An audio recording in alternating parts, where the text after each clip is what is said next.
다같이 마가복음 14장 3절에서 9절 말씀 한 절씩 짧으니까 돌아가면서 번갈아 가면서 읽도록 하겠습니다. 마가복음 14장 3절에서 9절입니다. 마가복음 14장 3절, 제가 3절부터 읽겠습니다. 오늘은 옥합을 깬 여인입니다. 옥합을 깬 여인.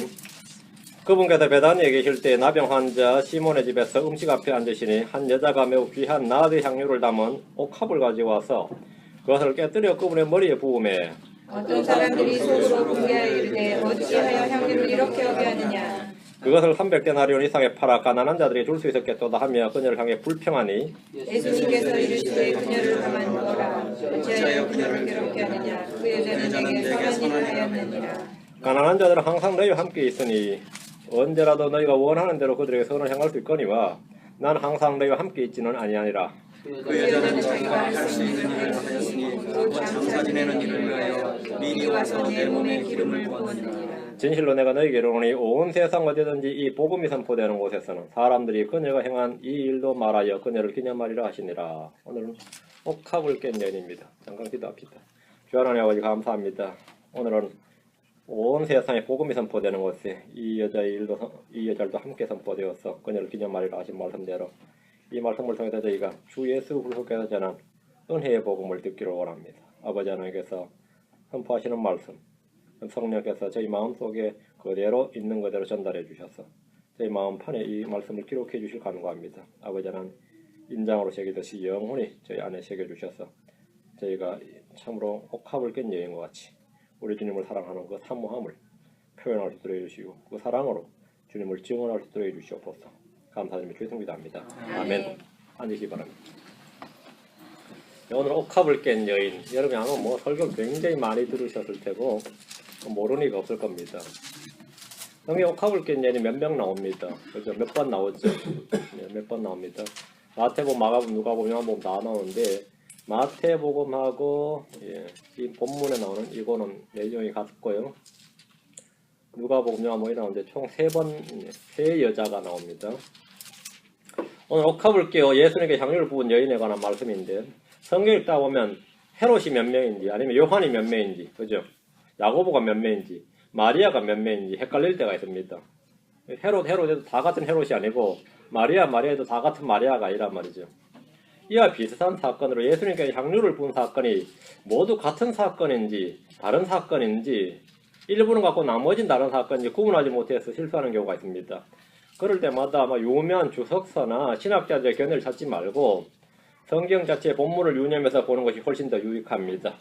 자, 먼저 누가복음 7장 37절 38절 다음에 요한복음 12장 3절 그렇게 차례대로 보겠습니다. 누가복음 7장으로 갑니다. 37절 38절 옥합을 깬 여인에 관한 이야기는 성경에 이제 여러 번 기록되어 있는데 한번 봅시다. 누가복음 7장 37절 38절 보라 그 도시에 죄인인 한 여자가 있었는데 그녀가 예수님께서 바리새인의 집에서 음식 앞에 앉으신 것을 알고는 여자가 바리새인 집에 예수님 와서 음식 앞에 앉았다 이걸 알았어요.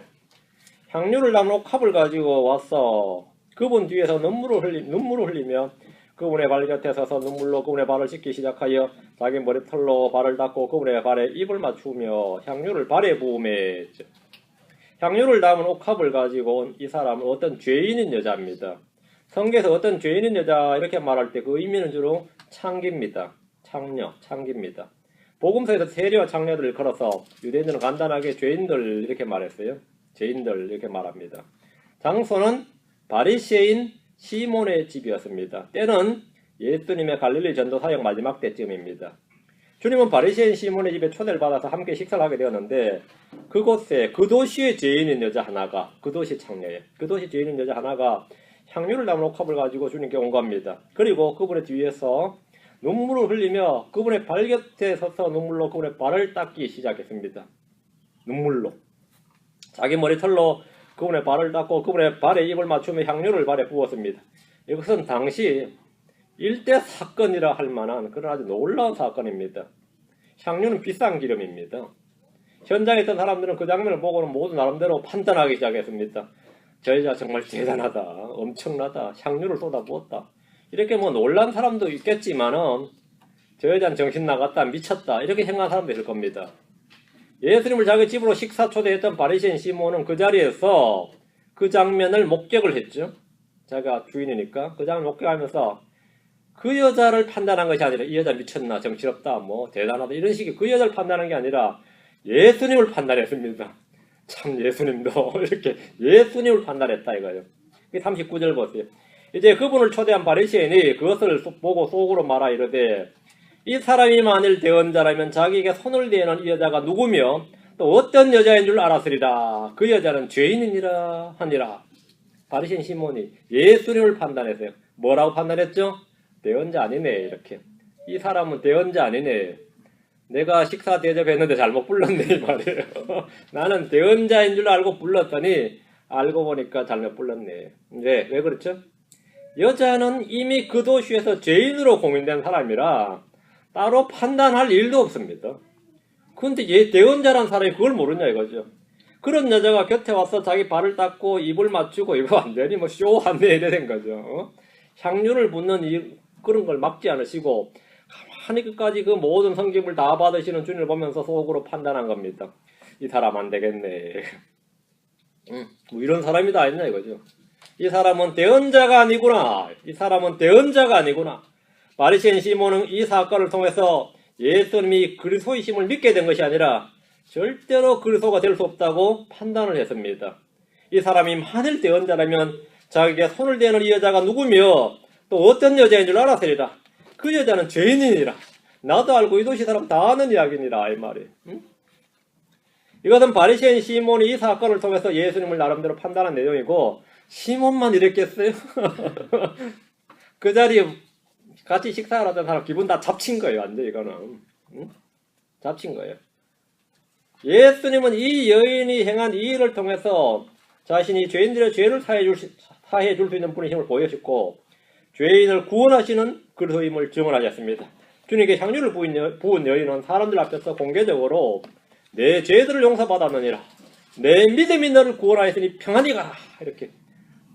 주님은 죄를 용서해 주시는 분이고 사람 죄인이 구원받는 것은 뭐라고? 내 믿음이다. 이게 완전 은혜의 복음이죠. 주님은 은혜의 복음, 복된 말씀을 그 자리에 모든 사람들에게 선포해 주셨습니다. 우린 여기에 등장한 어떤 죄인이라는 여자가 누구인지 모릅니다. 실명이 안 나오니까. 많이들 그냥 추측하던데 막달라 마리아가 아니겠는가 이 정도로 추측을 합니다. 근데 그건 추정이고 성경은 어쨌든 안 나옵니다. 때는 갈릴리 사역 마지막 중 바리새인 시몬의 집에서 있었다는 일입니다. 자, 요한복음 12장 3절입니다. 요한복음 12장 3절. 요한복음 12장 3절. 우리가 말씀을 잘 봅시다. 그때 마리아가 매우 값진 나드 향유 한 그릇을 가져다가 예수님의 발에 붓고 자기 머리털로 그분의 발을 닦으니 향유 냄새가 집에 가득하더라. 이건 언제죠? 이게 본문에 바로 나오죠. 1절에 6월절 엿새 전에 베다니에서 일어나오죠. 옥합을 깬 향유를 드린 또 한 사람은 나사로의 누이 마리아입니다. 이 사건의 장소는 베다니 사람 나사로의 누이 마리아의 집입니다. 그러니까 아까하고는 전혀 다른 사건이죠. 다른 사건, 다른 사람입니다. 옥합 깼다고 다 같은 사건 아니에요. 다른 사람입니다. 일시는 언제죠? 6월절 엿새 전입니다. 저녁 식사 시간이었고 마르다는 섬기고 죽었다가 살아난 나사로가 식탁에 함께 앉아 있었습니다. 이때 마리아는 매우 값진 나드 향유 한 그릇을 가져다가 예수님의 발에 부었습니다. 나사로의 누이 마리아는 누가복음 7장에 나오는 죄인인 여자가 아닙니다. 이 사건은 장소, 시기, 인물이 모두 다릅니다. 식탁에 앉으신 주님의 발에 부은 향유로 인해서 온 집안에 향유 냄새가 가득했습니다. 이때 반응을 보인 사람은 다름 아닌 가룟 유다였습니다. 가룟 유다는 마리아가 향유를 주님의 발에 붓는 것에 대해서 몹시 분노했는데 이유는 간단합니다. 가룟 유다는 주님이 그런 것을 받을 가치가 없다고 생각했기 때문입니다. 다른 이유가 없어요. 어떻게 향유를 붓느냐. 향유가 아까운 건 둘째 문제고 예수님이 향유를 부음 받을 만한 그런 인물은 아니다 이거죠. 향유 누구한테 붓죠? 왕이나 제사장한테 붓는다 이거죠. 가룟 유다는 예수님은 그런 인물이 아니에요. 지금이 6월절 엿새 전입니다. 가룟 유다 마음은 이미 예수를 팔려고 마음먹었는데 예수님은 주요 그리스도가 아니라고 생각하고 있었습니다. 근데 그런 예수님을 누구는 마리아는 말이에요. 향유를 갖다 붓는데 극진한 대접이고 최상의 뭐죠? 예, 존경과 안을 그죠? 그리고 이 가치를 부여하는 거예요. 응? 그러니까 이 분노가 일어나는 거예요. 분노가. 응? 가룟 유다는 주님이 그런 걸 받을 가치가 없다고 생각했다. 향유를 주님의 발에 붓는 것은 가장 쓸모없는 일이고 무가치한 일이고 헛된 일로 여긴 겁니다. 그런 예수님을 주요 그리스도를 믿지 않았기 때문입니다. 모든 제자들은 다 예수님을 주요 그리스도로 고백했는데 가룟 유다는 선생님이어까지 왔지만 한 번도 주요 그리스도로 고백하지 않았습니다. 사람들이 예수님을 믿고 경배하는 것, 그분에게 영광을 돌리고 그분에게 가치를 부여하는 걸 싫어합니다. 그분에게 가치를 부여하는 것, 그게 한 단어로 뭐죠? 예수님 그분이심을 worthy to be praised, 그게 찬양입니다.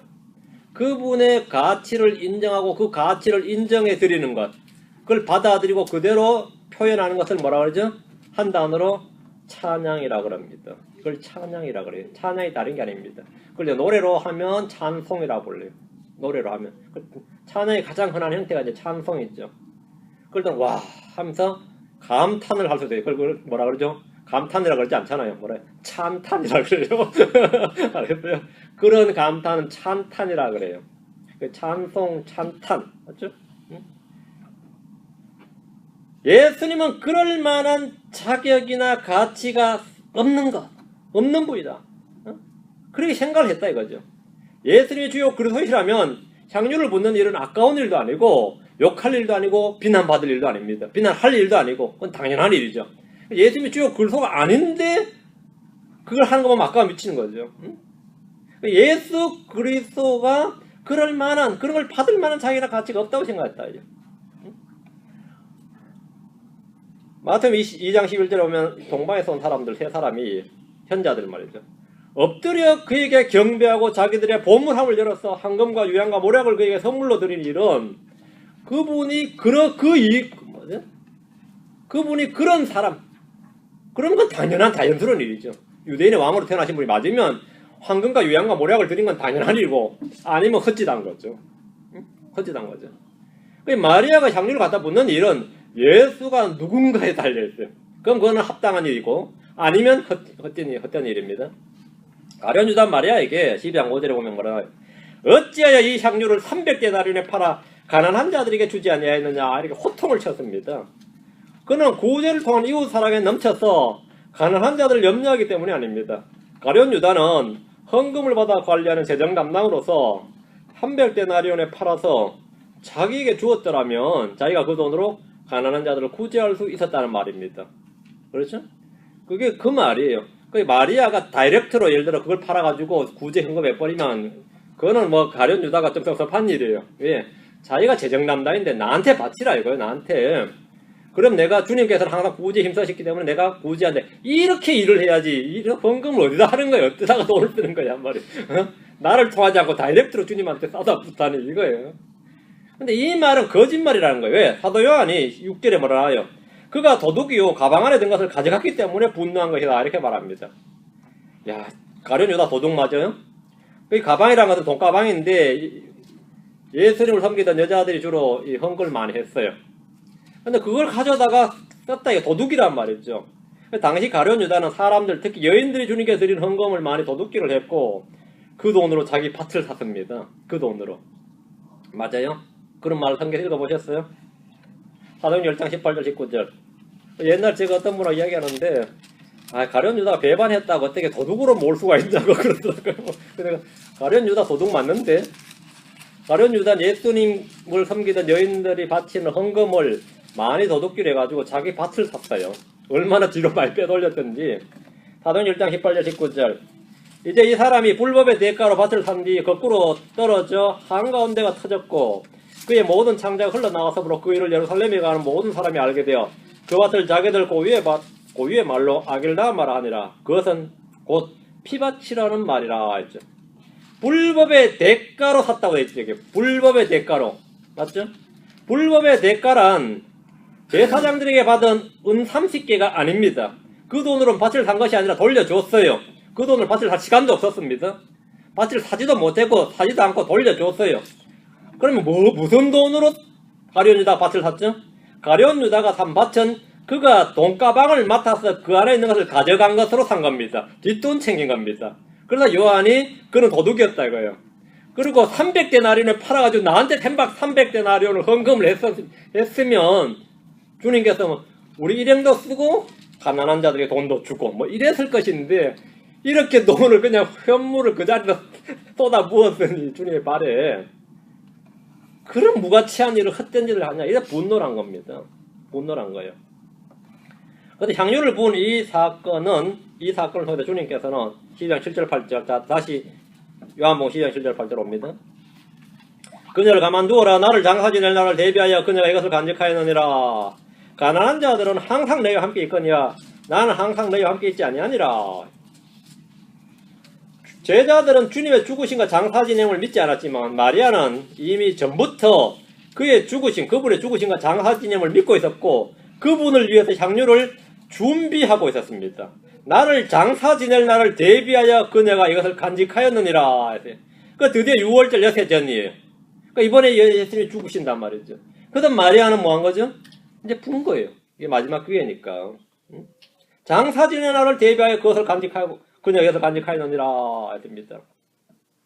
제자들은 주님의 죽으심과 장사 진행을 믿지 않았지만 마리아는 이미 전부터 그분의 죽으심과 장사 진행을 믿고 있었고 그분을 위해서 향유를 준비하고 있었습니다. 누가 참된 믿음의 소유자입니까? 누가 참된 믿음의 소유자입니까? 주님은 향유를 부은 마리아가 한 일을 통해서 다시 한번 공개적으로 자신의 죽음을 증언하셨습니다. 마리아가 어떻게 예수님의 장사 지낼 날을 위해서 향유를 간직한 겁니까? 그분의 말씀을 들었고 그 말씀을 문자 그대로 믿었습니다. 제자들도 들었어요. 안 믿었습니다. 제자들을 들었어요. 안 믿었어요. 그리스도의 고난과 죽으심에 대한 예수님의 증언과 말씀을 들은 그대로 문자 그대로 마리아는 믿었습니다. 그리고 그분의 장사 진행을 위해서 뭐라고요? 향유를 간직했다 이거예요. 엄청난 이야기입니다. 제자들은 들어도 깨닫지 못했고 믿지 않았지만 나사로의 누이 마리아는 그분의 말씀을 믿었음을 주님께서 공개적으로 인정하시고 그녀의 믿음을 확증해 주셨습니다. 참된 믿음에서 뭐가 나오는 거죠? 참된 행위가 나오는 겁니다. 믿음의 행위는 바로 이 말씀에서 나오는 겁니다. 자, 오늘 본문을 보겠습니다. 자, 때는 6월절 이틀 전입니다. 자, 마가복음 14장으로 갑니다. 자, 이제 두 사건, 향유를 부은 두 가지 사건이었습니다. 두 사건 별개 사건이었습니다. 마가복음 14장에 나오는 이 사건은 뭐냐 이거죠. 때는 뭐 6월절 언제라고요? 이틀 전입니다.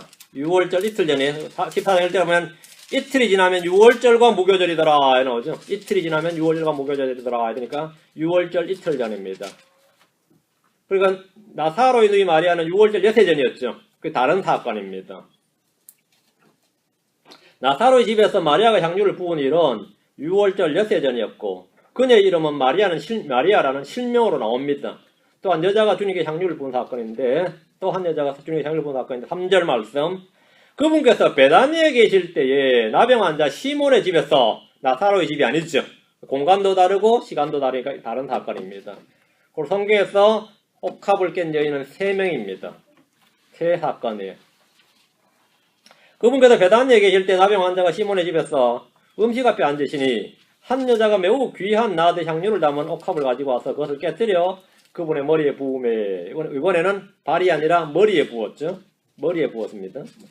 복음서에서 예수님께 향유를 부은 사건은 3번입니다. 때와 장소가 모두 다릅니다. 지금 이 사건은 마태복음 26장 1절과 5절에 나오는데 그건 동일 사건입니다. 마태복음 26장에 보면 예수님께서 이 모든 말씀들을 마치시고 자기 제자들에게 이르시되 너희가 아는 대로 이틀이 지나면 6월절이라 사람의 아들이 배반을 당해 십자가에 못 박히리라 하시니라. 그때 수제사장들과 서기관들과 백성의 장로들이 가야바라는 대제사장의 관대에 함께 모여 예수님을 교묘히 붙잡아 죽이려고 협의하였으나 말하기를 백성 가운데 소동이 있을까 염려하니 명절날에는 하지 말자 하더라. 때는 6월절 이틀 전, 장소는 베다니 나병 환자 시몬의 집입니다. 주님은 시몬의 집에서 음식 앞에 앉으셨는데 한 여자가 매우 귀한 나드 향유를 담은 옥합을 가지고 와서 그것을 깨뜨려 그분의 머리에 부었습니다. 나사로의 누이 마리아는 향유를 발에 부었는데 이 여인은 주님의 머리에 부었습니다. 일주일 새 2번입니다. 그렇죠? 일주일 새 2번이에요. 옥합을 가지고 와서 주님이 마음대로 쓰시라고 바친 것이 아니라 깨뜨려서 그분의 머리에 부었습니다. 이스라엘에서 향유는 갑옷처럼 귀하게 여겨지며 어머니가 딸에게 물려주는 귀중품이었습니다. 옥합은 많은 양의 향유를 담을 수 있는 그릇으로 석고로 된 흰색 단지입니다. 석고로 만들어진 흰색 단지예요. 향이 나가지 않도록 입구를 꽉 막아두기 때문에 오래 지나면 그 입구를 열기가 상당히 어려워집니다. 그것을 열려면 잘 열리지 않는 경우가 많이 있습니다. 석고로 된 흰 단지이기 때문에 입구를 꽉 막아두니 밀봉을 철저하게 해두기 때문에 그 안에 향이 날아가기 때문에요. 옥합을 깼다는 것은 박살내버렸다 그러면 되는 거죠. 아이고 아까워라지. 그건 아니고 그 입구를 깼다는 말입니다. 잘 안 열리니까 옥합을 깼다는 것은 향유를 붓기 위해서 그 입구를 깨버렸다는 말입니다. 그러면 이제 머리에 부을 수 있는 거죠. 그 옥합을 깨뜨렸다는 것은 향유의 일부만 사용하고 다시 봉인할 것이 아니고, 다시 봉인할 거면 어떻게 되죠? 열어야죠. 깨면 안 되고 어떻게 입구를 열어야 되고, 이 여자는 깨버렸단 말이에요. 이 말은 완전히 그 안에 있는 향유를 전부 다 사용할 것이다 이 말이에요. 다 사용할 것이고 완전히 다 쏟아 부을 거란 말이죠. 향유를 머리에 붓는 행위는 제사장이나 왕이 취임할 때에 하는 일입니다. 이 여자는 예수님을 왕과 제사장을 믿고 고백하는 행위를 말이 아닌 행위로 직접 보여주고 증언한 겁니다. 그것도 공개적으로. 예수님 앞에서. 그녀는 자신의 믿음을 보여줬고 자신의 행위로 예수님이 누구인지 증언했습니다. 행위로 믿음을 고백했어요. 자기 행위로. 오늘 많은 크리스찬들은 말로는 고백을 하는데 행위로 부인하는 사람들이 많아요. 말로는 주님을 고백하면서 행위로는 그분을 부인한단 말이죠. 말로는 고백을, 이 여자는 말로는 고백을 안 했는데 행위로 자신의 믿음을 고백하고 증언했습니다. 여자가 옥합을 깨뜨려 향유를 주는 것, 향유를 부은 것은 자신의 전 재산과 생명을 바치는 그런 헌신입니다. 이 일을 현장에서 직접 본 사람들은 이런 놀라운 일을 보고 반응을 안 할 수가 없죠. 근데 반응이 합니다. 자, 4절, 14장 4절. 어떤 사람들이 속으로 붕괴하여 이르되, 그 여자가 지 재산 지가 쓴다는데 왜 이렇게 붕괴라는 거예요? 어떤 사람들이 붕괴하여 이르되, 어찌하여 향유를 이렇게 허비하느냐. 6월절 엿새 전날 사로의 집에서 가룟 유다가 보인 반응을 이번에는 다른 사람들이 보였습니다. 사람들의 생각과 판단은 다 비답니다. 거기서 거기에요. 내 생각이나 그 사람 생각이나 어떻게 생각하냐면, 왜 그렇게 쓸데없는 일을 하는지 나도 그래 생각해. 악한 생각에서는 말이죠, 거의 행동과 생각이 통일돼요. 어떻게 생각하냐면은, 왜 그런 미친 짓을 하는지 몰라, 그런 거예요. 핵심은 뭐죠? 향유가 아깝다 이거죠.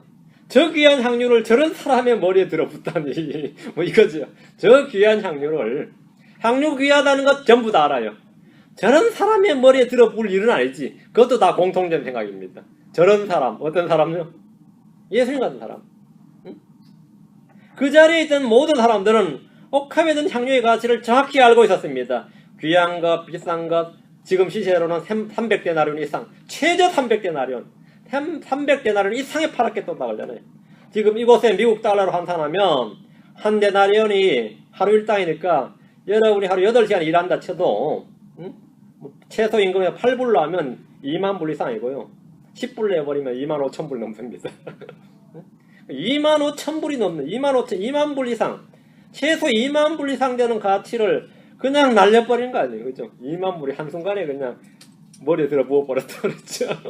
머리에 들어 부어버렸어요. 그죠? 옥합에 든 향유의 가치는 알지만 그 자리에 계신 예수님의 가치를 아는 사람은 향유를 붓는 그 여자밖에, 그 여자 외에는 아무도 없었습니다. 향유 가격은 다 아는데 예수님 가격은 아무도 몰라요. 예수님의 가치를 아는 사람이 거기 누가 있었냐 이 말입니다. 그것은 베드로도 몰랐다 이 말입니다. 베드로도 몰랐다. 예. 가룟 유다야 당연히 몰랐고, 그래서 그들은 여자가 귀한 향유를 허비했다고 생각하고 판단했습니다. 여자가 쓴 건데도 자기 재산처럼 아까웠어요. 이거는 그렇게 아까울 수가 없어요. 그렇게 아까울 수가 없어요. 예수님의 가치와 예수님의 본질과 그분의 신격을 알지 못한 이들은 누군가가 예수님에게 쓰는 시간과 돈과 열정과 사랑과 섬김이 다 허비고 헛짓거리고 쓸데없는 짓이라고 여겨집니다. 예수님의 가치를 모르면요, 예수님이 쓰는 걸 다 아까워합니다. 헌금하는 것도 아깝고 교회 가는 것도 아깝고 그 시간에 발 따고 자겠다 그래요. 그 시간에 뭐하러 교회 갔냐고요. 예수님의 가치를 모르니까. 크리스천들 중에도 말이죠, 헌금이 너무 아까운 사람들이 많이 있어요. 헌금 얘기 너무 아까워요. 그들이 주로 하는 말이 뭡니까? 하나님께 뭐 드려지면 안 아까운데 교회 내는 건 아깝다 그래요. 안 그래요? 하나님께 드린 건 안 아까운데 교회 내는 건 아깝다. 때로 이 돈을 목사에게 주는 것이라고 생각하니까 아깝다 이거예요. 그런 가치가 없는 사람이다 이거죠. 가치를 그리 안 매기니까 아깝죠. 문제는 돈의 가치는 내가 알아요. 이렇게 1달러가 얼마나 귀한지 아는데 그 인간의 가치는 몰라. 안 그래요? 여러분 그 가치 알아요? 나의 가치를 아는 사람이 누가 있을까? 쓰레기지 뭐. 안 그래요? 예? 그 목사의 가치가 쓰레기로 생각하는 사람은 1달러도 아까운 거죠. 안 아까워요? 그냥 여러분 목사한테 안 되니까 걱정할 거 없어요. 어찌하여 향유를 이렇게 허비하느냐? 붕괴한 사람들이요. 어찌 이 사람들밖에 없겠습니까? 수두룩합니다. 여기다 붕괴한 어떤 사람들의 정체가 이제 마태복음 26절로 가면 진짜 깜놀이지. 이거 완전 극적인 반전이라고 할까라. 이게 이 사람들이 대체 누구예요? 바리새인들이에요? 사두개인들이에요? 아니면 서기관들이에요? 누굽니까? 마태복음 26장 8절로 9절. 마태복음 26장 8절로 9절. 자, 이거는 나병 환자 시몬의 집입니다. 6월절 이틀 전이고요. 자, 봅시다. 마태복음 26장 8절 9절입니다. 그분의 제자들이 그것을 보고 붕괴하여 이르되 무슨 의도로 이같이 허비하느냐? 이 향유를 비싸게 팔아 가난한 자들에게 줄 수 있었겠도다 하거늘 제자들이 그랬죠. 가룟 유다처럼 제자가가 아니고 제자들이 나흘 전에 이미 가룟 유다가 선수를 쳤고 이제 그 일 다 배운 거예요. 제자들이 이 악한 습관, 악한 이건 교리는 그렇게 빨리 퍼지는 겁니다. 다른 제자들 똑같이 이제 이번 내가 먼저 말한다 이거야. 호통을 치는 거예요. 향유를 붓는 여인을 향해 분노하고 그 행위를 책망한 사람들은 바리새인들도 아니고 서기관들도 아니고 예수님의 제자들이었습니다. 가룟 유다 한 명이 아닙니다. 그분의 제자들이 이렇게 기록된 것으로 봐서 12제자들이 한마음 한뜻이었음을 알 수 있습니다. 제자들은 주님을 따르면서도 주님의 가치와 존귀함을 전혀 알지 못했습니다. 이들에게는 예수님보다도 향유가 더 귀하고 가치 있어 보입니다. 예수님보다는 향유예요. 예수님보다는 향유. 이들은 예수님께 드려진 귀한 것들, 값비싼 것들이 아깝게 느껴지고 허비라고 생각을 합니다. 소비도 아니고 낭비도 아니고 허비라잖아요. 그러니까 웨이스트라는 거예요. 그냥 헛돈 썼다는 겁니다. 그래요? 자, 5절입니다. 5절. 자, 다시 마가복음 14장으로 왔어요. 14장 딱 이 갈피를 꽂아놓으세요. 제자 돌아와야 되니까. 그것을 300데나리온 이상에 팔아. 최저 300데나리온의 가격이. 그것을 300데나리온 이상에 팔아. 가난한 자들에게 줄 수 있었겠도다 하며 그녀를 향해 불평하니. 응? 그녀를 향해 불평하니. 우리가 지금 자금 사정이 얼마나 어려운 줄도 모르고 말이지. 300데나리온 이상에 팔았어. 우리부터 구제란 말이에요. 우리가 가난한 자들이니까. 이틀 뒤에 예수님 돌아가신 줄은 모르고 말이죠. 응? 이들은 향유를 예수님에게 쓰는 대신에 팔아서 가난한 자들에게 줄 수 있었겠다 이렇게 말합니다. 맞는 말이죠. 말이야 뭐 틀린 말은 아니에요. 예수님은 평소에 가난한 자들을 불쌍히 여기셨습니다. 예수님은 병든 자들, 마비 들린 자들을 고치셨고 그들을 불쌍히 여기셨습니다. 주님은 주는 것이 받는 것보다 복되도다 이렇게 말씀하셨고 그렇게 가르치셨고 실제 그렇게 실행하셨습니다. 구제를 많이 하셨어요. 예수님에게 헌금 받은 사람들 있습니다. 주님은 주는 것이 받는 것보다 복되도다 이렇게 말씀하셨어요. 제자들은 주님의 머리에 향유를 붓는 이런 행위는 분노와 붕괴의 대상이었고 그런 것을 한 여자를 향해 불평을 했습니다. 제자들은 예수님을 따르고 있습니다. 베드로가 말한 대로 보소서 우리가 모든 것을 버리고 주를 따랐나이다 라고 한 그대로 그들은 생업을 버리고 가족을 버리고 주를 따랐습니다. 이것도 엄청난 희생과 대가였어요. 그러나 거기에는 그들의 이기적인 동기와 목적이 숨어 있었습니다. 왕국이 말 때 주의 좌우편에 앉겠다는 야심과 욕심이 야망이 도사리고 있었습니다. 이와 달리 향유를 부은 여인은 주님께 이 300데나리온 이상의 향유를 부으면서 바라는 것이 없었습니다. 바라는 게 없었어요. 병을 고쳐달라는 것도 아니고 집안 일으켜달라는 것도 아니고 건강도 아니고 장수도 아니고 원수 갚아달라는 것도 아니고 주님 왕국 임할 때 좌우편에 앉게 해달라는 것도 아니고 바라는 것이 없었어요. 그냥 바친 겁니다. 주님 죽는다고 하는데 죽는다고 바친 거예요. 응? 이걸 뭐라 그러죠? 순수함이라 그러지. 응? 이게 제자들과의 차이입니다. 제자들은 희생을 했지만 그건 투자였습니다. 그건 투자였어요. 바라는 게 있었습니다. 지금 향유를 붓는 여인은 그게 아닙니다. 그게 아니에요. 옥합을 깬 여인은 주님께 무슨 보상이나 대가나 영화를 받아서 나와서 향유를 부은 게 아닙니다. 이기적인 목적이나 무엇인가를 얻겠다는 것이 없이 오직 주님께서 주님께 자신의 가장 귀한 것을 값이 드리기 위해서 온 겁니다.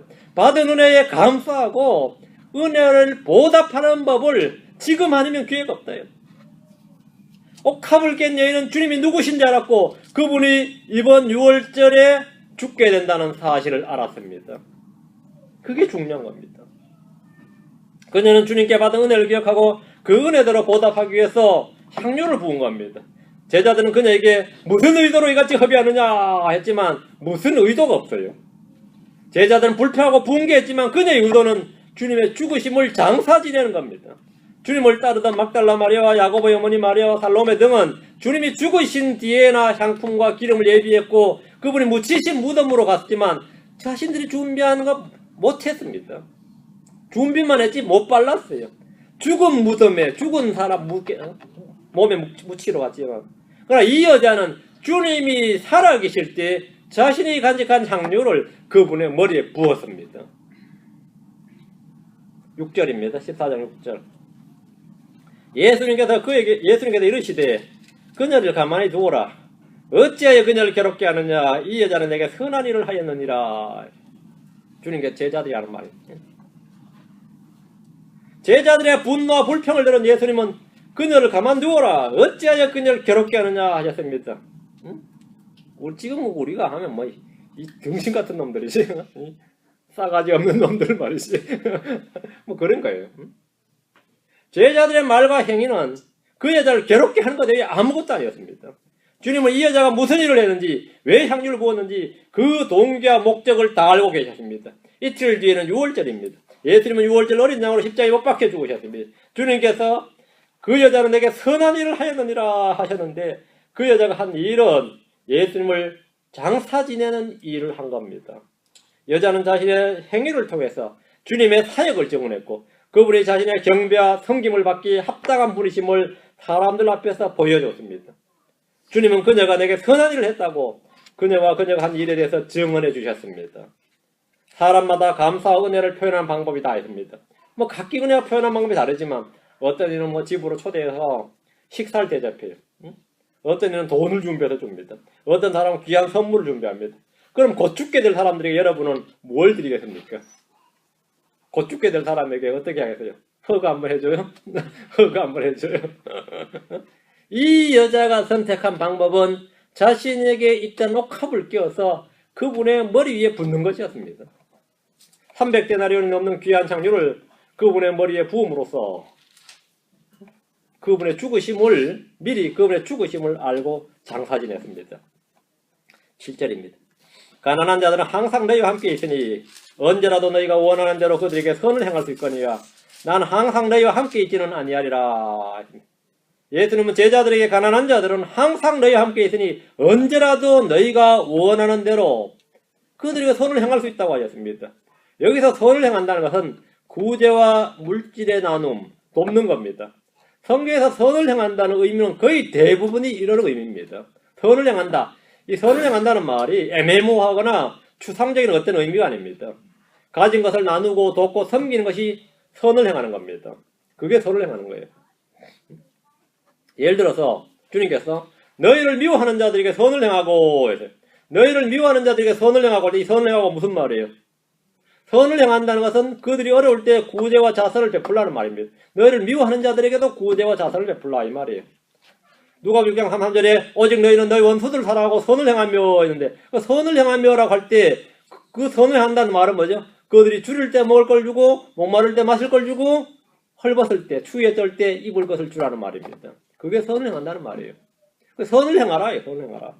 오늘날 크리스천들이 오직 믿음으로 구원, 오직 은혜로 구원 이 굉장히 강조가 되는데 이 교리를 붙들고 그건 진리입니다. 그러면서 선행이나 의로운 행실로는 구원받지 못한다는 말로 선행이나 의로운 행위를 아무것도 아닌 것으로 여기거나 배척하는 건 이건 큰 오류입니다. 선을 행하는 것은 신구약 불문하고 주님의 명령입니다. 구약 성도들, 유대인들에게는 선한 행위가 구원의 수단이었습니다. 왜 그런 것 같아요? 유대인들에게는 말이죠. 믿음을 요구하지 않는다. 왜 그렇죠? 다 믿습니다. 난지 8일 만에 강제로 할례 받아버리고 부모 따라 그냥 성전 가는 겁니다. 그러니까 유대인은 무신론이나 불신자는 없어요. 무신론, 불신자는 돌에 맞아 죽어요. 응? 물론 뭐 역사적으로는 뭐 우상 숭배도 많고 하는데 기본적으로 유대인은 그렇습니다. 그렇죠? 유대인은 하나님이 없다든지 하나님을 안 믿는다는 건 유대인은 그거는 유대인이 아닌 거죠. 그러니까 유대인이라는 것은 뜻 자체가 뭐죠? 하나님의 백성, 하나님의 자녀입니다. 그러니까 하나님의 백성, 하나님의 자녀님이 하나님을 믿는다는 걸 기본으로 깔고 시작하는 거고 율법을 받았어요. 맞죠? 율법을 받은 유대인들에게 요구되는 건 뭐죠? 그 율법을 지키는 거죠. 그건 행위입니다. 율법을 지키는 건 행위예요. 그것을 지켜 행하는 행위가 중요합니다. 그러니까 유대인들에게 선한 행위는 구원의 조건, 수단이었습니다. 그래서 주님께서 선을 행하는 것은 율법에 맞는 일이다. 아무 일도 하지 말라는 안식일에도 선을 행하는 것은 옳으니라. 선을 행해야 돼요. 선을 행하는 것은. 그 선을 행하는 것은 그만큼 중요한 겁니다. 우리는 미워하는 자들에게도 선을 행해야 됩니다. 원수들에게도 선을 행해야 됩니다. 그것이 율법이고 삼상수훈이. 선을 행하는 자는 뭐라고요? 보살이 크며 지극히 높으신 하나님의 아이들이 되리라 했습니다. 그럼 신약과 교리가 좀 틀리죠. 신약에서는 예수를 믿는 자가 하나님의 자녀가 되는 거지. 하나님의 아들 되는 거지. 주님께서 누가복음 6장 35절에는 선을 행하는 자들은 보살이 크고 너희가 다 지극히 높으신 분의 아이들이라 불리리라 했어요. 선을 행하는 자가. 선을 행한 선행이 구원의 조건이었다 이거죠. 왜 그렇습니까? 구약 성도 유대인들에게는 이스라엘 때에서 그랬습니다. 그럼 선을 안 행하면 그 율법을 어기고 깨뜨린 자죠. 그건 하나님의 백성이 아닌 겁니다. 주님께서 요한복음 5장 29절에 선을 행하는 자들은 생명의 부활로, 악을 행하는 자들은 정죄의 부활로 나오리라. 그러니까 이걸 가지고 아이고 또 이거 모순되는 구절 아니냐. 믿는 자는 생명의 부활로 해야지 선을 행하는 자는 생명의 부활로 나온다. 그 당시 이스라엘 구약의 유대인이 그게 맞습니다. 선을 행하는 자는 생명의 부활로 나와요. 악을 행하는 자는 내가 아브라함의 자손이든 말든 지옥 간 부자처럼 되는 겁니다. 정죄의 부활로 나오는 겁니다. 선을 행하는 자는 뭐라고요? 생명의 부활로 나오는 겁니다. 이건 신약 교리가 아닙니다. 선을 행하는 각 사람에게는 영광과 존귀와 화평이 있다. 이것도 구약의 유대인들이 맞습니다. 선을 행하면 영광과 존귀와 화평이 있습니다. 신약 성도들에게는 선을 행하는 일이 뭐죠? 구원의 결과고 열매입니다. 구원의 조건이 아니고 구원의 결과고 열매예요. 우리는 귀에 있는 대로 모든 사람에게 선을 행하되 특히 믿음의 집안에 속한 자들에게 그리해야 할지니라 했습니다. 우리는 모든 사람에게 선을 행해야 되고 특히 믿음의 집안에 있는 사람들에게 선을 해야 된다. 선을 행한다는 말은 간단합니다. 물질의 나눔이에요. 돕는 겁니다. 섬기는 겁니다. 이건 구체적인 겁니다. 사역자들은 크리스천들에게 선을 행하게 하며 선한 일들에 부유하고 베풀기를 좋아하며 기꺼이 나누어 주는 자가 되게 하라. 이렇게 가르치라고 말했습니다. 우리는 크리스천의 실행 명령으로서 선을 행하라 이렇게 말한 겁니다. 크리스천들은 전도하라, 뭐 기도하라, 찬양하라 다 되는데 선을 행하라. 이거 실제 생활에서 가르치라는 말. 사역자들은 이걸 가르치라고 그랬어요. 선한 일, 선을 행하게 하고 선한 일들에 부유하고 베풀기를 좋아하며 기꺼이 나누어 주게 하라. 기꺼이 나누어 주게 하라. 그러니까 만몬의 숭배자들에게 있을 수 없는 일입니다. 만몬의 숭배자들에게는. 선을 행하는 것과 나누어 준 것은 주님이 매우 기뻐하신 희생물입니다. 히브리서 13장 16절에 오직 선을 행하는 것과 나누어 준 걸 잊지 말라. 하나님께서는 이 같은 희생을 매우 기뻐하시느니라. 우리는 영적 희생물들은 왕가의 제사장들, 영적 제사장들인데 선을 행하는 것과 나누어 준 걸 잊지 말라 했습니다. 나누어 주는 걸 잊지 말라. 뭐 마음이라도 받겠습니다. 그건 아니에요. 성경에 그런 말 없습니다. 마음을 아니라 실제 나눠줘야 돼요. 응? 내가 믿음 있고 먹을 거 없는 사람에게 기도하시오. 먹을 것을 배부르게 하라. 뭐 따뜻하게 하라. 그거는 죽은 믿음입니다. 행해야 된다. 행해야 된다. 믿음의 결과고 열매입니다. 선을 행한다는 것은 구원의 결과고 열매입니다. 선을 행할 줄 알고도 행하지 아니하는 자에게는 그에게는 뭐라고요? 그것이 죄가 되느니라. 행할 줄 알고도 안 행하면 죄가 된다. 이거예요. 선을 행하는 자는 하나님께 속했다 그랬습니다. 요한 3서 11절에 선을 행하는 자는 하나님께 속하였으나 악을 행하는 자는 하나님을 보지 못하였느니라. 선한 행위는 그리스도인의 표지입니다. 선한 행위는 그리스도의 표지. 그래서 주님께서 이런 이유로 너희는 가난한 자들이 언제라도 선을 행할 수 있어야 되고 항상 선을 행해야 됩니다. 맞죠? 그러나 나는 말이죠. 나한테는 너희가 그렇게 못한다. 왜? 이틀밖에 시간이 없다. 이틀밖에. 그럼 제자들은 물론 안 믿었으니까 뭔 소리냐 이거죠. 어? 우리가 항상 같이 있는 거 아니냐? 항상 같이 있는 거 아니냐? 응? 주님께서는 지금 그게 아니에요. 이 사회에서 여러분 선을 행한다는 의미가 뭔지 충분히 잘 깨달을 수 있을 겁니다. 가난한 자들에게 선을 행한다는 것은 만몬을 섬기는 자나 돈을 사랑하고 재물 신뢰하는 자나 자기 배를 섬기는 자들에게는 어려운 일이고 불가능한 일입니다. 그러나 하나님을 섬기는 자, 하나님을 기쁘시게 하는 자, 주의 말씀을 믿고 그 말씀에 따라 사는 자에게는 이건 너무나 자연스러운 일입니다. 우리는 선한 행위를 하도록 창조받은 자들, 지음받은 자들입니다. 에베소 2장 10절에 우리는 그분의 작품이요 그래서 예수님 안에서 선한 행위를 하도록 창조된 자들이라. 하나님께서 그 선한 행위를 미리 정하신 것은 우리가 그 행위 가운데서 걷게 하려 하심이니라. 그 선한 행위를 미리 정하신 것은 우리가 그 행위 가운데서 걷게 하려 하심이니라. 우리는 선한 행위를 하도록 창조된 자들입니다. 여러분이 선한 행위를 하지 않으면 창조 목적에 어긋나게 사는 겁니다. 그걸 이탈하는 거죠. 창조 목적에. 제자들은 이 여자가 자신이 가진 옥합을 끼워서 주님의 머리에 향유를 붓는 이런 허비이고 그 향유를 팔아서 가난한 자들에게 나누어주는 이런 선한 일이라고 생각을 했습니다. 이 여자가 주님의 머리에 향유를 붓는 일은 평생토록 두 번의 기회가 없습니다. 가난한 자들에게는 언제든지 선을 행할 수 있지만 주님께 선을 행하는 일은 늘상 있는 일이 아닙니다. 제자들은 주님의 죽으심이 언제인지 몰랐지만 여자는 내일이면 주님이 죽으신다는 사실을 알았습니다. 주님은 나는 항상 너희와 함께 있지는 아니하니라 이렇게 말씀하신 것은 곧바로 고난을 받고 죽으심의 임박함을 말씀해 주신 겁니다. 우리는 언제나 주님을 섬길 수 있는 것이 아닙니다.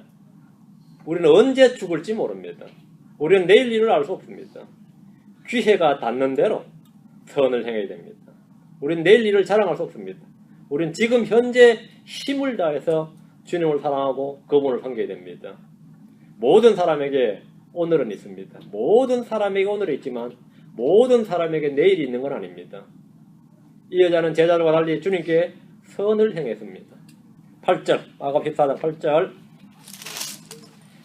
그 여자는 자기가 할 수 있는 일을 하였으니 곧 장사 지내는 일을 위하여 미리 와서 내 몸에 기름을 부었느니라. 주님은 제자들에게 여자가 행한 일이 무엇인지 말씀해 주셨습니다. 제가 이걸 다 보면서 느끼는 게 여자들이 믿음이 더 좋다는 걸 알았어요. 여자들이 믿음이 더 좋다. 여자들이 믿음이 더 좋아요. 그죠? 주님의 지금 장사 지내는 걸 준비한 사람은 여자들밖에 없어요. 그렇죠? 믿음이 좋아요. 여자가 한 일은 주님의 죽으심을 장사 지내는 일이었습니다. 주님이 죽으신 후에 향유를 바를 수 없기 때문에 미리 와서 그분의 몸에 향유를 부었다는 겁니다. 장사 지내는 일을 위하여 미리 와서 내 몸에 기름을 부었느니라. 주님의 머리에 기름을 부었는데 주님께서 이제 머리에 기름 부을 받았죠. 머리에 기름을 부음 받은 향유는 온몸으로 흘러내렸습니다. 자, 어때요? 예수님께서 아이고 밥 먹기 전에 샤워해야겠다 그랬겠어요? 어땠을 것 같아요? 머리에 기름을 부었어요. 응? 그 향유가 300데나리였는데 향유가 제법 될 겁니다. 옥합을 깨서 온몸에 흘러내렸어요. 집안에 냄새 지금 진동을 하고 말이죠. 그 냄새가 진동할수록 제자들은 배 아파 죽고 마음이 쓰리고 막 안 그래요? 그 냄새가 향기가 아니에요. 그 사람들이 악취지. 어째 이런 일이 하고. 예수님의 몸은 여자가 부은 향유로 인해서 향기로운 냄새의 헌물과 희생물로 자신을 하나님께 드릴 수 있게 된 겁니다. 이 향유 냄새가. 그 여자는 죽은 시체 향유를 붓기보다 그분의 살아있는 몸에 향유를 붓는 걸 택했던 겁니다. 아름다운 죽음, 향기로운 냄새가 나는 그런 죽음으로 장사 지내게 될 수 있도록 했던 겁니다. 그건 엄청난 이야기입니다. 물론 그랬지만 이제 주님께서 채찍에 맞으시고 이렇게 하는 바람에 냄새가 십자가 위에서까지 진동하진 않았을 겁니다. 그렇지만 향유가 온몸에 스며들었다 이거예요. 온몸에 스며들었어요. 나중에 뭐 냄새 맡으면 이게 십자가에서 피냄새에 채찍에 땀냄새에 향유냄새에 질동을 하는데 어쨌든 예수의 몸은 헌물이에요. 헌물에 지금 향기로운 헌물이었대요. 에베소 5장 2절이 그냥 영적 의미가 아니라 향기로운 희생물 헌물이 된 겁니다. 향기로운 헌물이 된 거예요. 주님은 이 여자가 자신의 몸에 기름을 부은 이유를 너무나 잘 알고 계셨고 그 사실을 제자들에게 알려주셨습니다. 제자들은 주님의 죽으심에 대해서 들었지만 아무도 그것을 생각하지 못했고 더욱이 그분의 장사 지내는 일에 대해서는 꿈도 꾸지 못한 일이었습니다. 장사 지냄을 알았다면 미리 수위라도 예비했겠지만 말이죠. 아무도 몰랐어요. 죽고 나서 허겁지겁한 일이 뭡니까? 제자들 도망가 버리고 아리마다 요셉과 니고데모가 이제 장사를 치렀죠. 오직 가룟 유다만이 그분의 죽음을 알았어요. 제자들 중에서는 오직 가룟 유다만이 그분의 죽으심을 알았어요. 믿음으로 한 게 아니라 그분을 죽일 생각에 그 죽을 사람에게 향유를 붓는 여인을 비난하면서 쓸데없는 짓을 한다고. 어차피 죽을 사람인데 자신이 배반할 거기 때문에 그렇다면 분결했던 겁니다. 가룟 유다의 분결은 정당한 거였지. 곧 죽을 사람인데 곧 죽을 사람인데 서로 틀려요 다. 그렇죠? 제자들은 멋모르고 함께 분노하면서 동결했던 겁니다. 그들은 예수님이 잡히시던 날 밤에 모두 그분을 떠나서 도망가 버렸습니다. 그분의 가치를 알지 못했던, 그분이 누구신지를 알지 못했기 때문입니다. 그분이 누구신지를 알지 못했기 때문에 다른 게 없습니다. 분노한 이유도 도망간 이유도 다 그분이 누구신지를 알지 못했기 때문입니다. 그분은 예수를 믿었습니다. 그러나 막상 사건이 터졌을 때는 그 믿음이 진짜 폭풍 앞에 휴지 조각이었지. 물 묻은 휴지 조각이었다는 물 묻은 휴지 조각이었어요. 물이 안 묻을 때 휴지가 휴지지 거기에 물 한번 담가 보세요. 뭐 그런 겁니다. 마음에 그분의 죽으심을 전혀 예비하지 못했습니다. 자, 마가복음 14장 9절입니다. 진실로 내가 너에게 이르노니 온 세상 어디든지 이 복음이 선포되는 곳에서는 이 복음이 선포되는 곳, 은혜의 복음, 예수님의 죽으심, 장사 지냄이 선포되는 곳에서는 사람들이 그녀가 행한 이 일도 말하여 그녀를 기념하리라 하시니라. 주님의 죽으심을 미리 예비한 사람이 있었노라. 그분의 머리에 미리 기름 부은 사람이 있었더라. 주님은 이 여인의 행적을 온 세상 어디든지 복음이 선포되는 곳에서는 사람들이 그녀가 행한 이 일도 말하여 그녀를 기념할 것임을 말씀하셨는데 2000년이 지난 지금도 우리가 이 여인이 행한 일을 말하고 배우고 묵상하고 감탄에 마지 않고 여기서 교훈을 받을 건 없겠습니까? 우리가 배울 점은 뭡니까? 큐티도 하고 말이죠. 설교도 하고 성경도 가르치고 뭐 하면 이 여자 하면서 뭔 남의 여자 이야기를 그렇게 많이 하는지 몰라도 계속 이 여자 저 여자. 주님이 기념하라잖아요. 기념하리라. 기념한다고요. 이 말씀 문자가 성취가 되었습니다.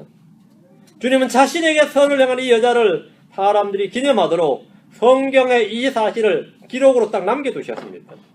그럼 끝난 거죠. 이 여자는 주님께서 그 행위를 기념하도록 지정한 유일한 사람입니다. 주님은 가톨릭이 성모라고 추정하는 성모 마리아를 기념하도록 지정하지 않으셨습니다. 주님 성모 마리아를 기념하라고 하지 않았어요.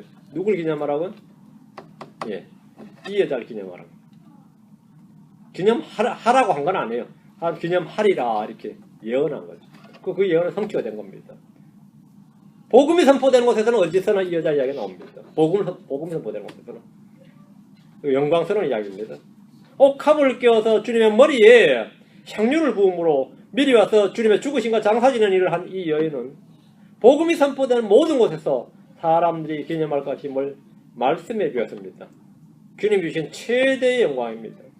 이 여자는 향유를 허비한 것이 아니라 역사에 남을 위대한 일을 한 겁니다. 주님께 가장 위대한 일을 한 사람입니다. 주께 선한 일은, 주님께 한 선한 일은 주님이 기억하시며 그 모든 일을 다 보답하십니다. 주님은 불의하지 않으셔서 여러분이 행한 선한 행위와 수고를 다 기억하시고 보상하십니다. 그 여러분이 행하시면 됩니다. 옥합을 깬 여인, 위대한 복음입니다. 이 여인이 행한 일, 주님의 죽으심과 장사지냐, 이것이 바로 우리가 전하는 복음, 우리가 듣고 믿는 복음입니다. 잠깐 기도합시다. 위대하시고 거룩한 주 하나님 감사합니다. 주님께서 오늘 은혜의 말씀을 허락해 주심을 감사합니다. 아버지 하나님, 이 말씀대로 우리 주님의 죽으심과 그로 장사지냄, 또 그분의 다시 일으켜지심을 믿습니다. 이 구원의 복을 받으며 저희가 구원받았는데 저희가 받은 은혜대로 보답하는 법을 배우게 하시고 주님을 영화롭게 증언할 수 있도록 해주시고 저희가 주님께 자신을 드릴 수 있도록 해주시고 아버지 하나님께서 은혜 주신 대로 저희가 주님께 저희 인생을, 저희 시간을, 저희의 모든 소유를 다 드릴 수 있는, 허비할 수 있는 그런 정도를 되도록 도와주십시오. 감사드리며 주의 성기도합니다. 아멘.